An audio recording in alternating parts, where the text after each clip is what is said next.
Language Podcast. I am Stacy. And I'm EJ. And we are here talking about logical fallacies today. That's right.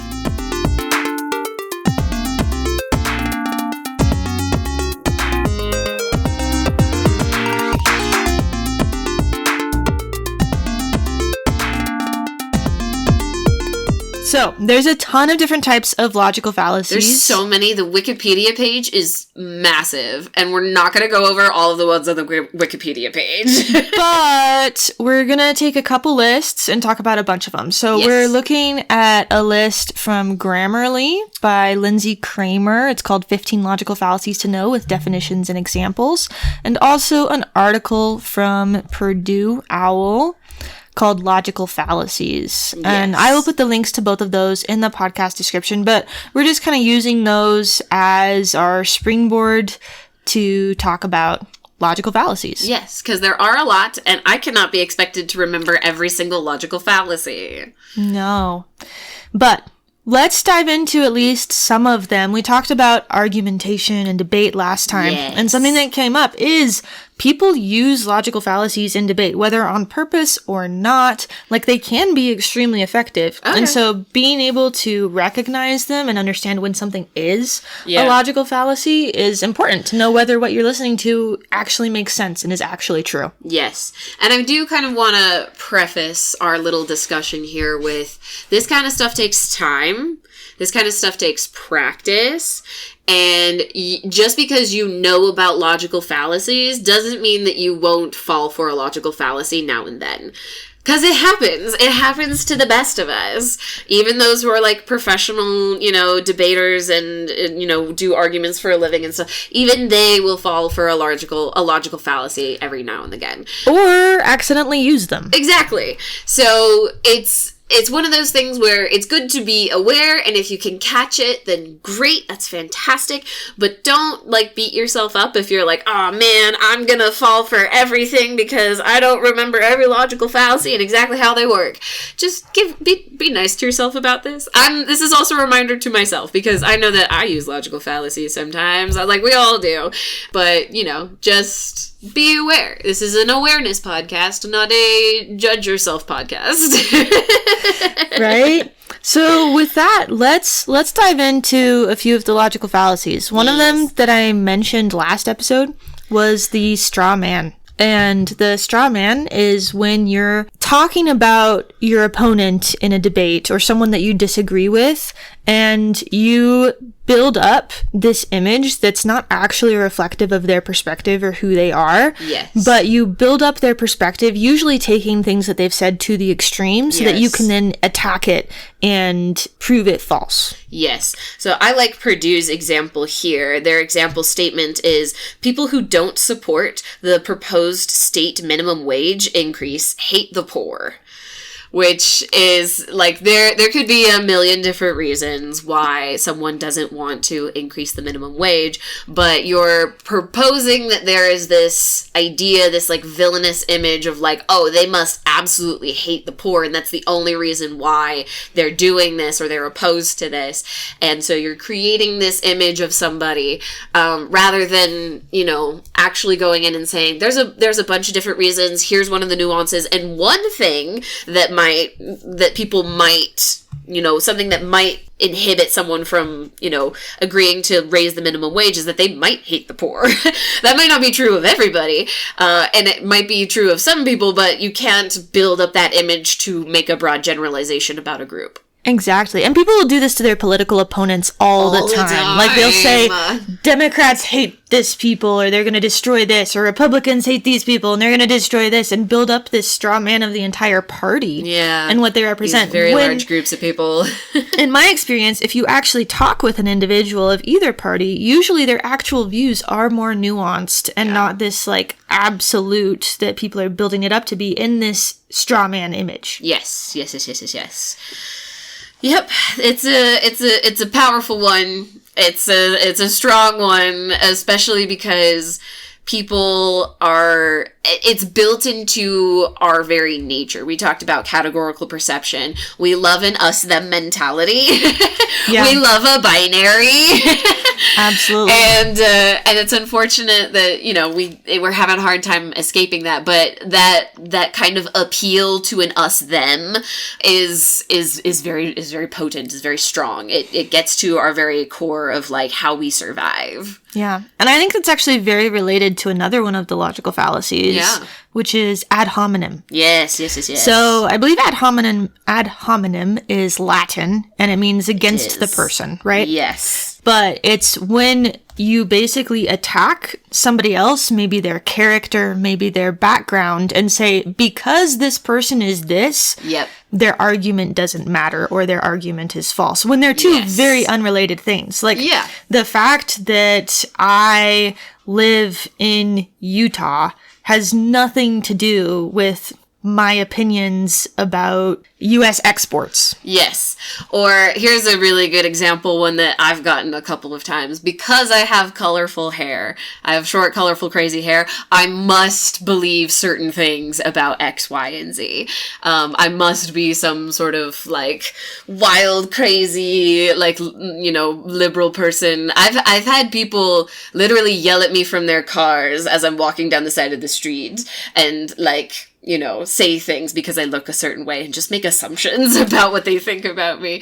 And, like, that happens every day, but in a specific argument, it's like, oh, well, because you have blue hair, I can't trust what you're saying because you're, you know, because you're so artsy and you're not thinking straight or whatever, right?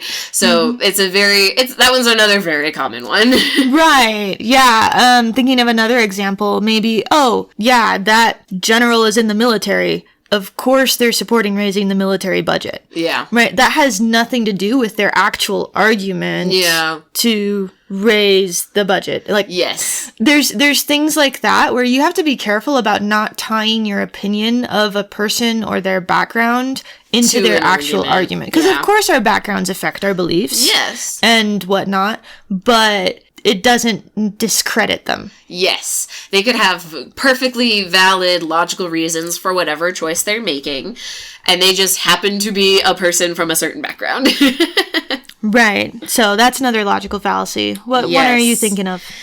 This one is, it follows the ad hominem and is kind of in conjunction with what we've already been talking about, but it's the ad populum or the bandwagon appeal. So this one is when you appeal to what a group of people think, or try to say that everybody thinks the same way about something. So the example that they gave is, if you were a true American, you would support the rights of people to choose whatever vehicle they want. So it's, again, that, like, us versus them mentality of, like, to be in the in-group, to be considered this, to be considered a Democrat, to be considered, you know, part of the LGBTQ community, you must believe this about something, or this must be true in order for you to stay within this in-group. And people who are particularly pressured by identity of, like, oh, I want to be a true American, oh, I want to be a part of this group, they might buy into that argument because they want to feel included. And if believing something makes you part of the in-group, and you want to be a part of the in-group, you might as well, right? Yeah. But again, that's an appeal to a generalization. Absolutely. I like that example from Purdue. It's basically peer pressure. Yeah. Right? You're saying, like, our group is like this, so if you want to be a part of this, you have to be like this. And it's really gatekeepy. It is. Yeah, it is.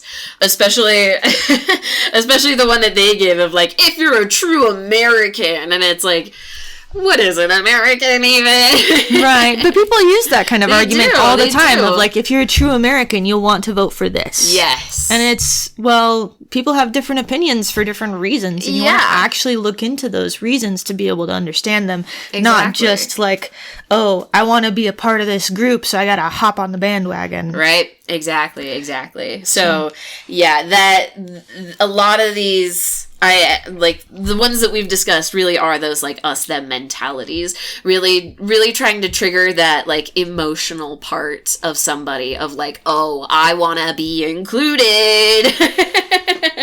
I want to be included. I want to exclude them, and finding those polarizations. Definitely. Cool. What's another one that sticks out to you? Well, the next one on the list is the red herring, which is a diversionary tactic that just avoids the issue. It maybe mentions the issue, but then it kind of goes off the rails. So the example that they give on Purdue is the level of mercury in seafood may be unsafe, but what will fishers do to support their families?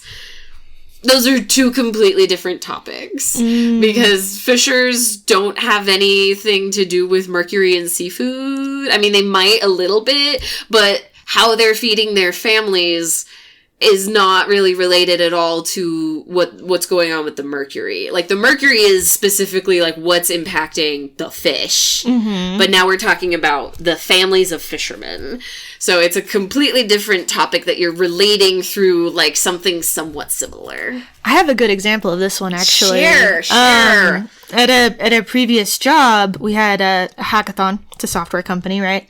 And they were changing one language to another language in the code, right? Mm-hmm. So instead of writing things in JavaScript, changing it to TypeScript, which there's a lot of advantages to in software engineering.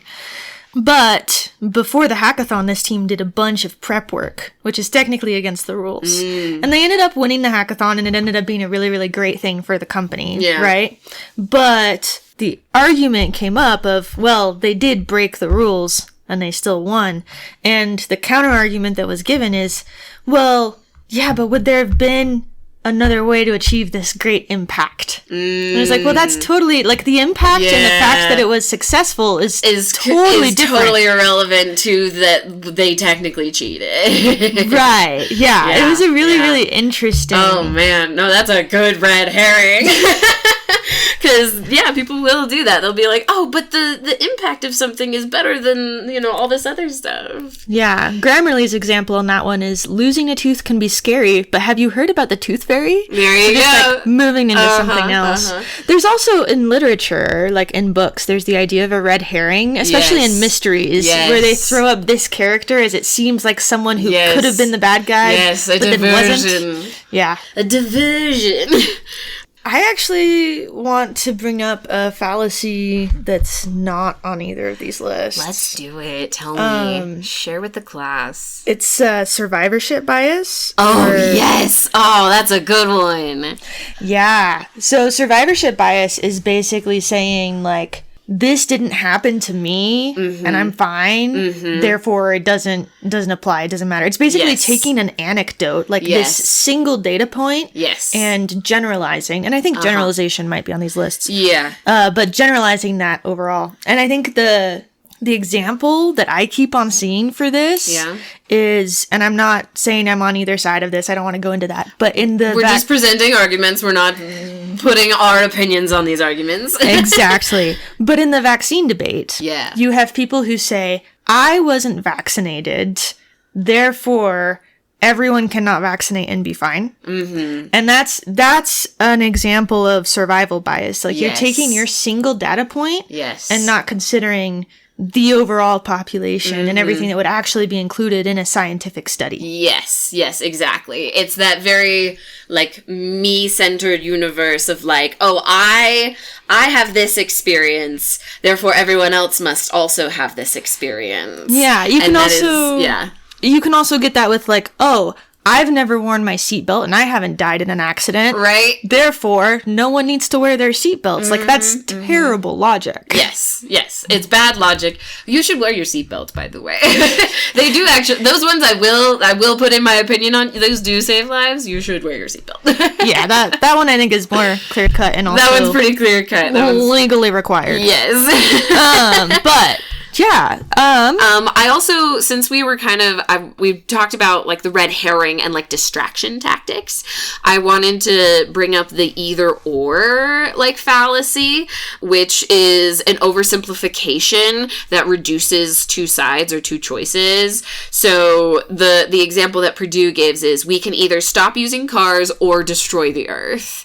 And it's like, okay, that is a gross oversimplification, and And the oversimplification, like, causes a bit of an emotional reaction, too, of, like... It does. Oh, so you're saying, like, yeah, we know cars aren't great for the environment, but you're saying that we should just stop them altogether, otherwise the Earth is just absolutely gonna implode, and it's like... Those things, like, that, it's not an equivalent. It's not an equivalent, and it would be illogical to say that they are. Yeah, I've actually usually heard that one called what Grammarly calls it, which is a false dilemma or a false dichotomy. Yeah. Yes, where you're pitting two things against each other that don't match up. Right, or where there might be a full spectrum of options. You're saying this has to be either black or right. Either you're for us or against us. Yes. Another ploy to our categorical perception of, like, oh, two things. Right. They must be related because they're two different things, and we're putting them on a spectrum as opposites. But when in reality, that's not the case at all. Absolutely. Don't you love how it all comes back down to categorical perception? Right? Yeah. I think another one that people actually bring up a lot, especially in business, is the sunk cost fallacy. Oh, yeah. That's a good one. But it comes up in all areas of life, not just business. So, for example, in software engineering, where this shows up for me in my career, has generally been, we have already put so many hours, so many engineering hours, so much time and effort into this project. Yeah.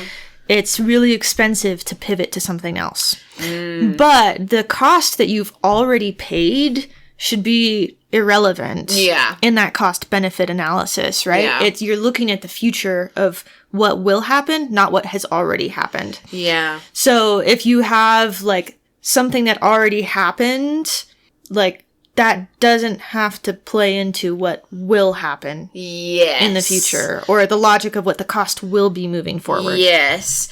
I'm curious, and I'm genuinely kind of asking this because I'm having a hard time coming up with an example of the sunk cost fallacy that doesn't involve, like, capitalism specifically. Like, that is, like, money related. I got you. Okay. Training for a marathon. Oh, yeah. And this could be for any fitness goal as well. But you could say, hey, I have been training for this marathon for 3 months. Like, I have to do it. Yeah. When maybe you had a really big opportunity come up on marathon day. Yeah. And it doesn't matter if you've already spent 3 months training for it. Objectively, this other option is better. Mm-hmm. And so you should consider, at least, ignore that sunk cost. Look at what you have to gain from both options. Yeah. Nope, that makes a lot more sense. Thank you for pointing that one out, because I was like, it has to apply elsewhere, and it does. The amount of time and effort you put in to, like, go for something. I think I do that all the time. If I want to, like, go out and I'm like, oh, I'm gonna dress up and, like, have a good night out on the town. Oh, I'm already dressed up, I might as well go, even though I all of a sudden feel very sick and gross. Being able to be like, oh, I'd rather feel better and, like, go home and take a nap and, like, go to bed early and, you know, take off the, like, bunch of makeup that I did. That would be better for me and my body in the long term than to, like, push myself and have a bad time. Well, and that's usually when the sunk cost fallacy comes up, right? Is when the conditions change and now there's a reason for another option to be more viable, more appealing. Yes. So maybe you're not feeling good. Maybe you broke a leg, and so the marathon, you really shouldn't do it. You really shouldn't do the marathon. Who cares if you train for 3 months? You can't do it. Right. Or maybe something that your engineering team didn't see as an option before suddenly became a possibility, and now you need to consider it, right? Yeah. So that's where it usually comes up, is when there is a change in conditions that leads to another option being an option that wasn't before. At least that's where I've usually seen it come up. Yeah. No, and that makes perfect sense. I appreciate you bringing that one up. I forgot about that one. Yeah. Was that one on the Grammarly list, or? Yes, it was. Yes. The sunk cost fallacy. Yeah. Are there any others that you want to bring up?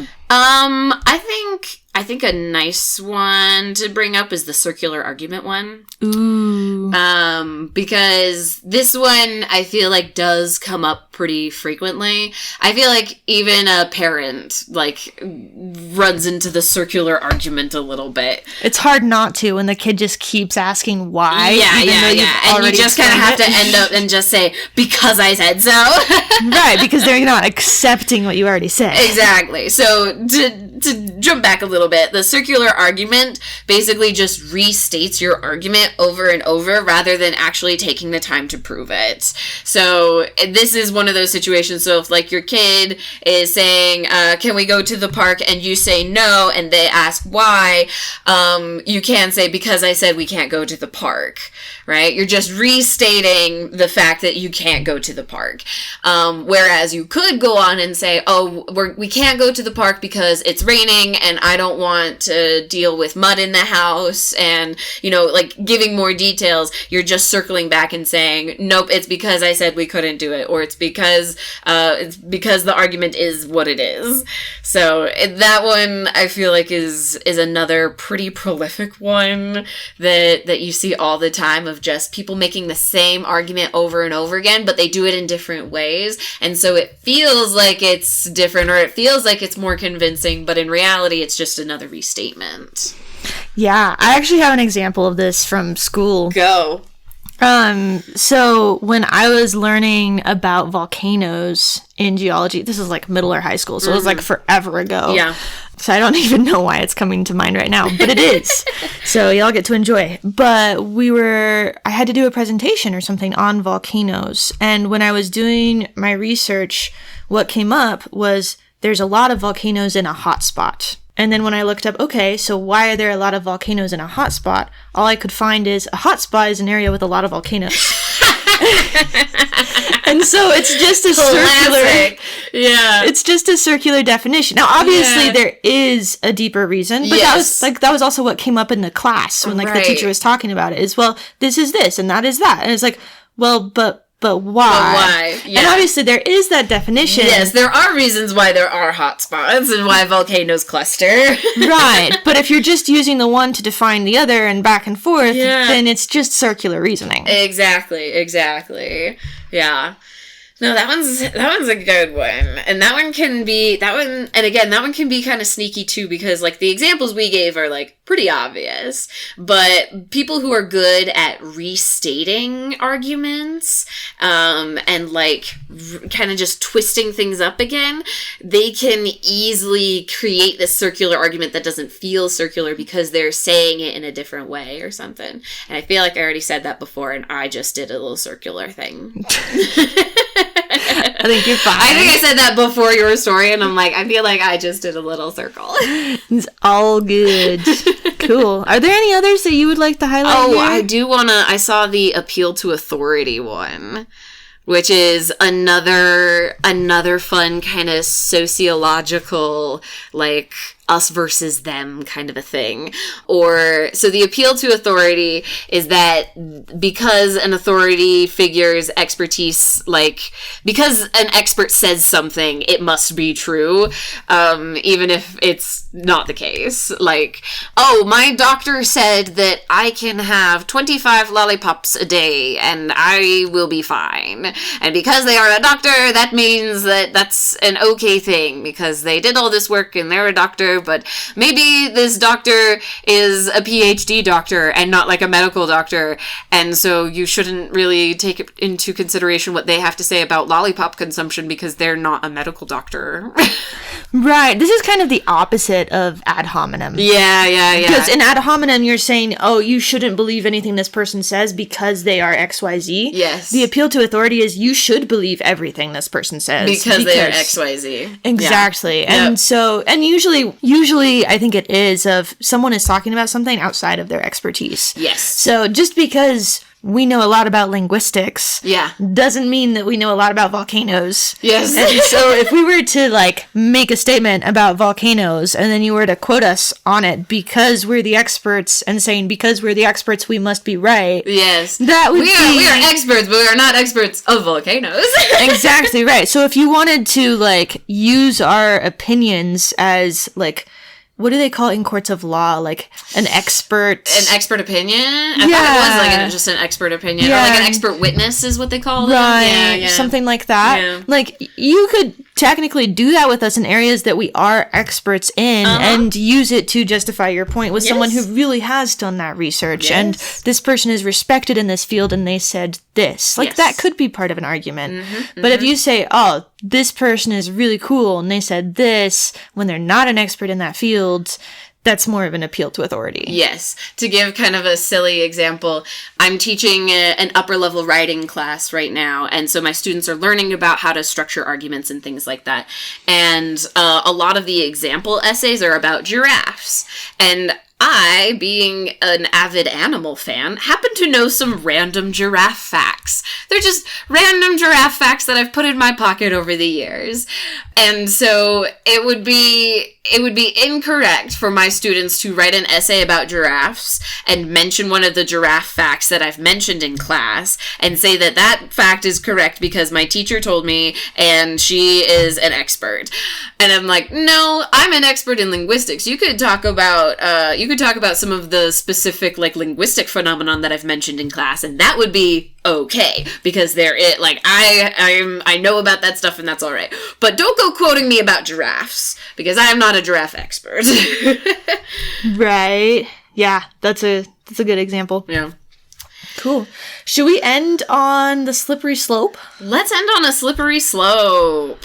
Yeah, this is another one that I feel like people are a little bit more familiar with or have at least heard of. But it's the idea that if this small thing is true in this situation, then you have this cascade of other events that gets more and more extreme and that you're saying must absolutely follow because we're allowing this in this small circumstance. Yes. So to tie it back to one of the examples from the Purdue, because I drive a gas car, it's going to irreparably damage the ozone because I'm doing it. And that's kind of a slippery slope because just because I'm driving a gas car does not mean that I'm personally puncturing a hole in the ozone layer. It could happen. It could happen but it's not, but it's way down the line. The consequences of me driving a gas car do not immediately equate to a hole in the ozone. Yeah. And I think this reasoning comes with the, if you give an inch, they'll take a mile kind of reasoning. Yes. Of if you could say, my son asked for a brownie. Uh-huh. If I give him a brownie, then he'll ask for an entire cake. And then he'll be asking for a car, and I'll build this pattern of saying yes, and, soon he'll be a spoiled brat. Yes, it's the if you give a mouse a cookie argument. Right, and that's a slippery slope. Me saying, yes, you can have a brownie doesn't mean you can have a full cake. And you see this in politics as well a lot, or in budgets. Yes.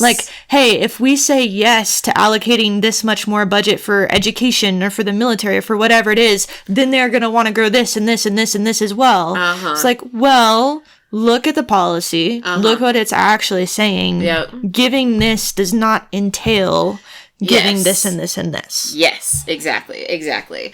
Yep, you can always say no after a decision.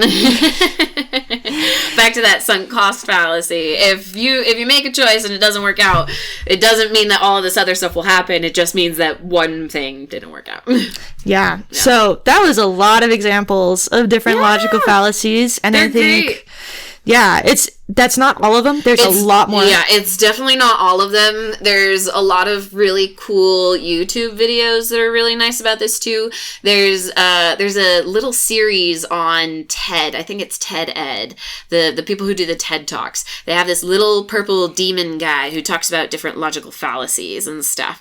And it's a fun time. So there's lots of resources about these all over the place. It's good to just be familiar with these kinds of things so you can see them when they pop up. But yeah, a lot of these happen all the time, every day, even in your own life, sometimes with your own children and siblings and, families and all that stuff. So yeah, they're little things we do every day to try and get people to think the way we do. Yeah, and one thing I do want to call out, yeah, just because someone is using a logical fallacy to prove their point does not mean that the point itself is wrong. Yes. It just means that they're using a logical fallacy. And that's it. There could be other logic or other reasoning that does logically lead to that point, despite someone using a logical fallacy. Yes, correct. I appreciate you pointing that out. Yeah. No, because some of the points that like we've made today, like using a seatbelt, for example, just because we use a logical fallacy about seatbelts doesn't mean that you should not be using a seatbelt. You should use a seatbelt.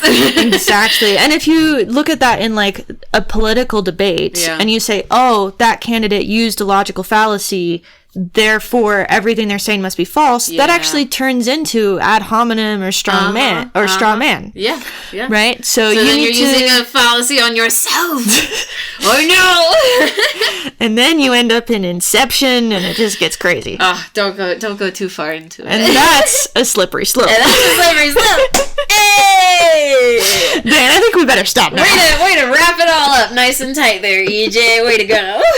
All right. Thanks, everyone, for listening. Follow us at For the Love of Language on Instagram, and we'd love to hear from you. Thank you. Bye.